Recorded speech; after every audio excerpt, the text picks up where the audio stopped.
Peace, everybody. It's your boy Jelly Bean Killer here, coming with you guys with the Shadow Boss fight. I realized I have never gotten this fight out on YouTube before. As you can see, I'm doing this is my second or third time doing this fight. But yeah, we've already beat Fuel Weaver this upcoming spring. That I plan on fighting him for this DST here that you're watching now. I think this will be my third time being Fuel Weaver in this world, so I'm getting a little bit more comfortable with this fight. And this third time, I would say was easily the fastest I've ever beat Fuel Weaver. For the first time, I used Spicy Vocal Jelly, which I don't know why I was sleeping on the peppers. I just never grew them, so I used Spicy Vocal Jelly on Fuel Weaver for the first time while he was wet, and I beat this man under 3 minutes.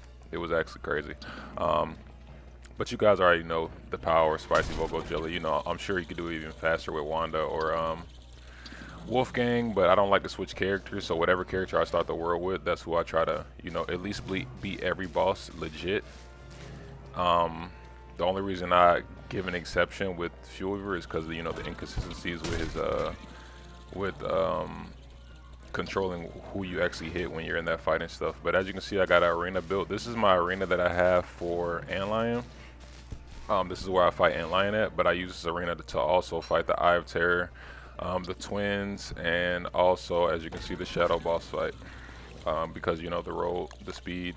Then I got Magiluminescence, and if I need the extra speed boost, which you do when the Rook hits tier 3, I can use the Walking Cane. I am taking a lot of damage here because I'm not gonna lie, I really rushed getting Vocal Jelly, healing salves, all that stuff last minute, because I had just realized that I could do this fight. So I was getting everything together last minute, so I was throwing stuff together. I wasn't really fully prepared for this fight, like armor and stuff. So I just built what I could, made what I could, and then just hopped right into it. Because this is not a very hard fight, especially since I'm using Vocal Jelly right here. And even without Vocal Jelly, I fought this boss with Wilson.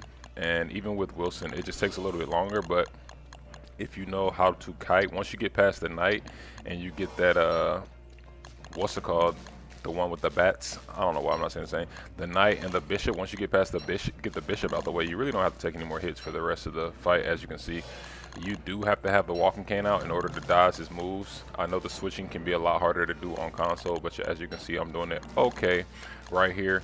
The Rook hits the hardest out of everyone, so that's the only thing about him, keeping him for tier 3 is he does hit very hard. So if you like 2 or 3 chumps, and he can run through some armor really fast, and even with the armor on and you take a hit, I mean, I've tried to tank this boss, the tier 3 Rook, before with a marble suit and a helmet, and he will run through a marble suit in no time. Like, it's ridiculous how hard he hits, so you have to be very careful on taking hits with him.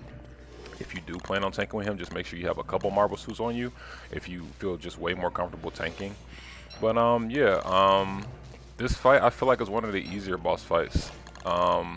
You're gonna definitely take hits even on the road. Long as the bishop is alive, you're gonna take hits because the bishop teleports on you with multiple bats, and the bats are damn near impossible to hit. Even with the speed boost, you're still, because he teleports directly on you, I mean, you're gonna, it's not, I wouldn't say it's impossible to go through this fight without getting hit. It's just very, very hard on console to go through this fight without taking any damage.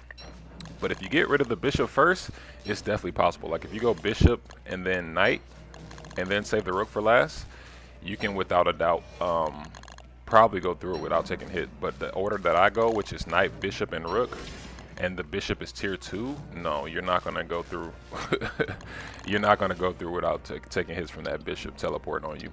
But yeah, I really like this fight. It's one of those fights where it's like fun, it's not too hard, but it can be long, and you can't sleep on not being prepared.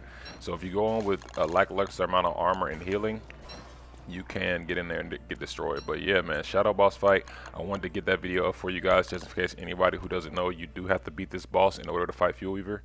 As you can see, the heart on the ground, I need that to fight Fuel Weaver, so I have to get it each and every time I want to fight Fuel Weaver. Like I said, this upcoming spring is going to be my third time beating him in this world, which is the most I've ever beaten him in any world, to be honest. Fuel Weaver and Crab King are like the scariest boss fights for me on console, just because how hard the targeting is on console. So I have a really hard time sometimes targeting the tentacles with Crab King.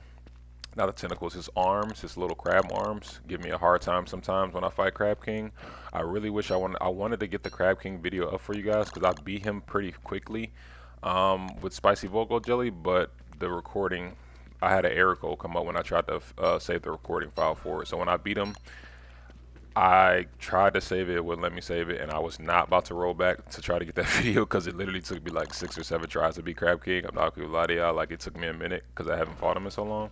But I hope you guys enjoyed that fight, man. Be looking out for that fastest fuel weaver kill coming up next, and peace out.